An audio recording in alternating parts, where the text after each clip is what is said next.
도시는 커졌고 주변에 고층 아파트 들어섰고 한 거는 큰 변화의 모습이었죠. 변하지 않은 거는 춘천을 감싸고 있는 분위기, 좋게 생각하면 좀 안온한 분위기, 나쁘게 생각하면 별로 변화 없는 분위기. 그냥 저 주관적인 생각인데 그런 걸 좀 느꼈어요.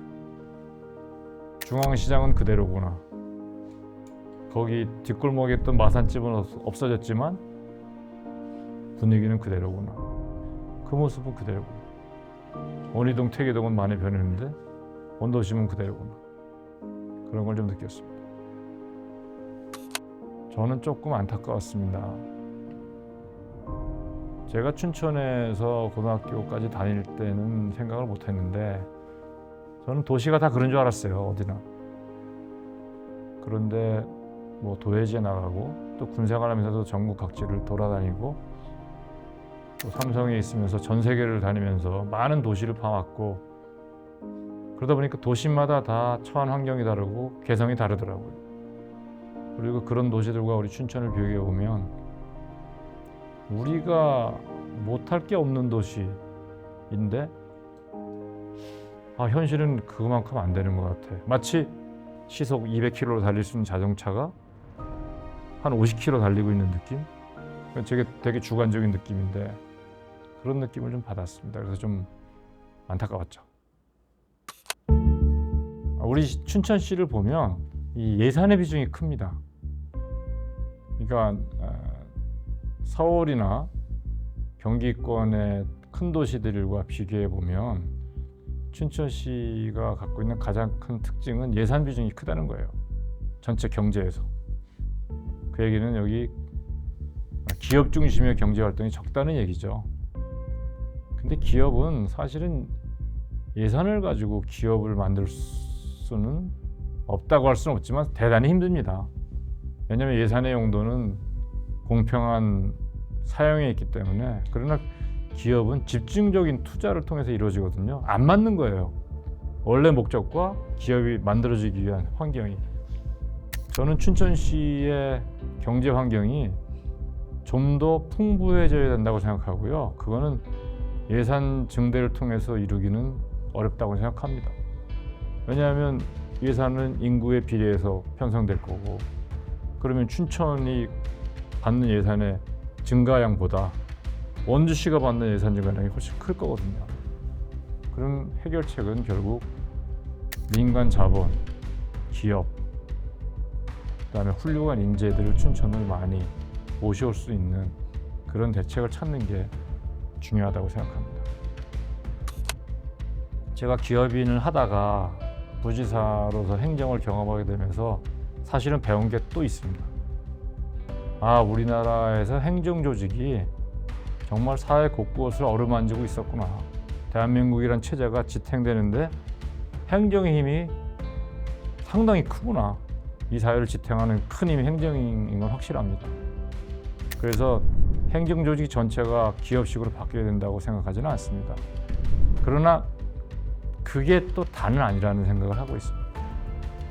행정의 원래 기능인 이 사회 안전망을 유지하고 약자를 보살피고 우리나라를 안전하게 만드는 그런 것들은 유지되더라도 반면에 좀 더 나은 기회를 제공하고 좀 더 우수한 자원과 사람과 자본을 끌어들이고 하는 역할도 또 더 강화되어야 된다고 생각합니다. 그리고 이 두 가지 역할이 다른 게 아니라고 저는 생각을 합니다. 한쪽을 잊어버리고 한쪽만 치우치면, 예를 들어서 행정에만 치우치면 도시의 발전이 늦어질 거고요. 또 기업 쪽에만 치우치면 소외된 분들에 대한 관심이 멀어질 수가 있습니다. 그래서 균형을 잡는 게 저는 좋다고 생각합니다. 다만 춘천의 경우에는 이 외부로부터 도움을 얻고 또 그 도움을 얻기 위한 매력적인 곳으로 변화되는 노력이 좀 더 필요하지 않을까 하는 생각을 하고 있습니다. 수단으로서 두 가지의 관점이 있는 것 같습니다. 남들이 여기를 찾아올 수 있게 하는 수단으로서 매력적인 도시가 되어야 되고요.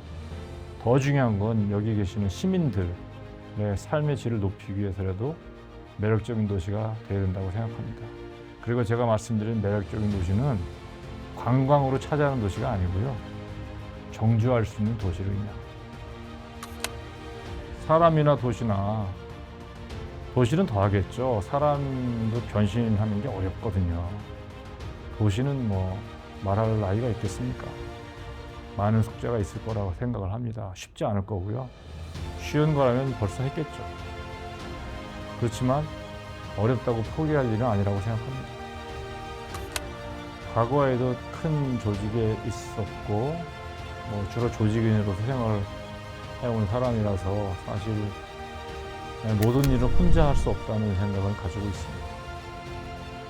제 개인의 비전과 꿈이 아무리 커도 같이 하시는 분들이 공감하지 않고 힘을 모아주시지 않으면 불가능할 거라고 생각합니다.